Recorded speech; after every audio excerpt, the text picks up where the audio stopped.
He's here often. It's funny to think that a man, sort of, a monk who's very sort of, you know, as you said, very much into obviously God and the spiritual side of things, to actually be... You all right? You all right, Richard? Something just fell down the chimney, didn't it? Just that there was like a rock fall or something around the fireplace here. I heard it. Nothing now.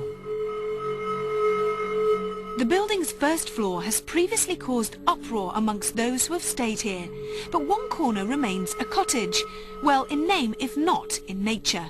So whilst restoration work continues, we decide to see if anything else hangs in the air of a room that appears empty to our naked eyes.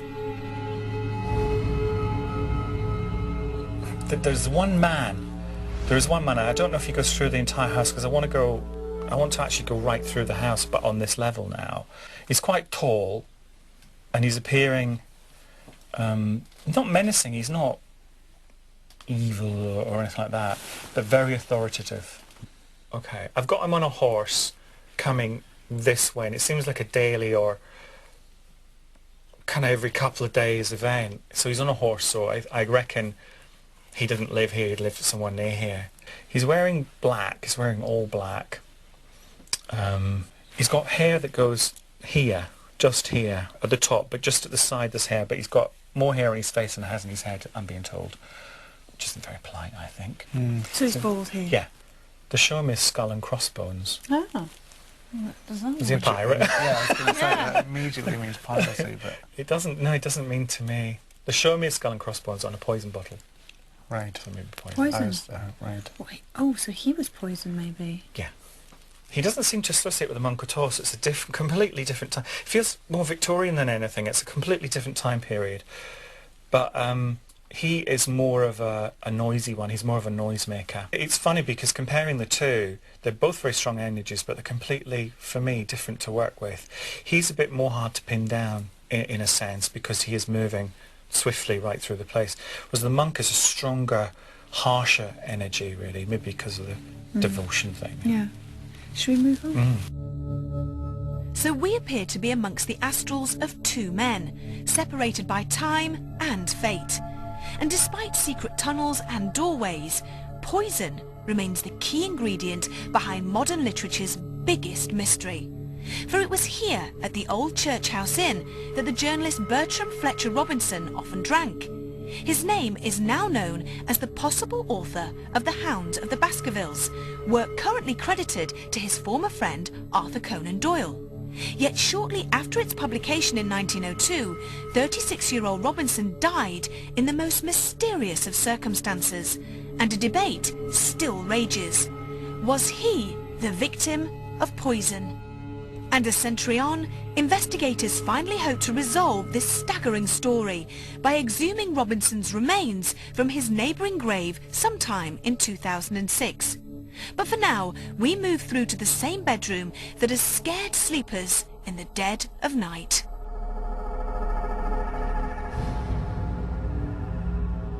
There's, I think it's Baldy, for want of another word. Yeah. I don't mean any disrespect by that. I just wonder why he's pointing in the direction of the church, but I think it's that they're also referencing the horse. He seems to be doing anything that will wake people up. Now he's another term for it. He's an attention grabber. So he wants people's attention for whatever reason. Whatever his agenda is, he needs people to hear him. He needs people to be aware of him. And you're saying something about pointing? Yeah, he was pointing in that direction there, which I think is where the church is. I'm picking up a name. It's either Robinson or Robertson. And this is connected to the gentleman with the balding head? Yeah, definitely. Okay. So he's definitely in here, and it's great that he's actually that way. He's pointing. Yeah. So he comes definitely in here. Okay. So, at the scene of at least one modern-day apparition, David has supplied a surname that does appear to link one of this pub's most infamous patrons to the hauntings reported here. With the night vigils now upon us, I join Gordon, David, Ian and John in the bar and lounge, the same area that both mediums felt directly connected this building to the church across the road. They seem convinced that spirits are here, but how responsive would they be? Are you okay, David? Yeah, I'm fine. I'm just really fighting it. It's just, it's really heavy, isn't it? Really. Who is this man, person? Like it's this hooded thing. Are This you monk. getting the monk guy? That's who I got. Monk. Yeah. John, can you get the table? The sound of it. It's making a noise. No, I no. can hear it tapping. Okay. Yeah. Please talk to us. I feel as though my hand's burning through the table. Absolutely burning through it. I can feel the heat off both of you. Yeah. If there's somebody here, please, in the room. If you're a monk. Oh, Okay. Please, could you tap on the table once? Oh, that's good. Come on. look at that. That's mad. Seen anything? Yeah. Is that right? Were you an abbot? A man of the cloth? Was this your home in some way? Connected to the church? Please do something else for us in the room. Was that jinking then? Go on outside, Wigan. So then be there. That was in this room. Please do something else for us in the room. Was that jinking then? Please do something else for us in the room. Was that jinking then? Go on outside, Wigan. So then be there.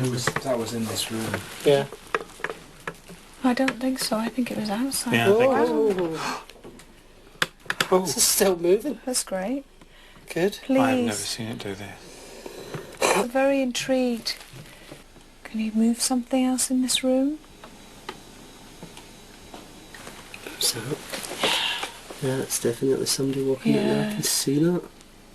It's definitely like somebody just in a long gown I'm seeing. What? Right in front of us. What, in the doorway or Yeah, in beyond the It's doorway. just beyond the doorway. You see it, David? Yeah, I can see it just. Yeah, there it's there again. Oh my god. It's not as dark, the gown thing that he's wearing. I thought it was dark earlier, it's not. It's more like a grey, kind of bland colour. Come on, let us feel your presence. Or can't you? There's definitely somebody out there. I can hear it. Oh, they're standing out there. In front of some sort of watchful presence, have we just been privy to the sound of jangling keys and cutlery that has previously been heard here? And what other phenomena has yet to manifest at the Old Church House Inn? Are you a monk?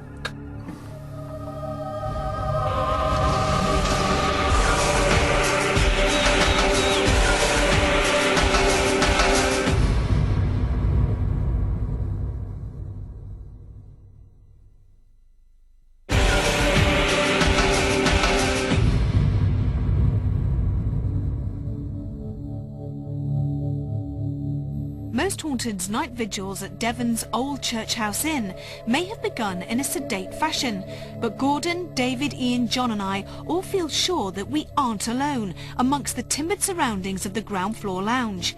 And having heard sounds in the adjacent bar, we moved just a few feet away and, as it transpired, into a whole host of accelerated activity. If there's anybody here, any spirit person here, if there's a monk here with us again, we've come down to talk to you. Please, can you talk to us? Yet again. Starting right away, can you feel that? Yeah, straight away, yeah. But I don't know if that's just our energy sitting Yeah, together I that's know. doing It's this. difficult, isn't it? Yeah. And to ask for it to be bigger then. Yeah. Could you please move, this is really you, could you please move the table in a much more violent manner so that we know that it's not our energy and that it's you that's coming through and trying to talk to us. Come on, friend, if you can do this, you can lift it. Please lift the table off the floor. Sit amongst us. Yeah. Are you here with us, friend? Yeah. Are you here with us, friend? Oh, did you hear that? Yeah, that's it. I'm totally attracted to look up here. Yeah, there's something. And John has just shouted in my head. John? John? Is that you, John? Oh. Oh my god. That's great. Keep Come going. on, Come on, friend. You want to walk? Yeah, I think half table will walk. He's helped so much.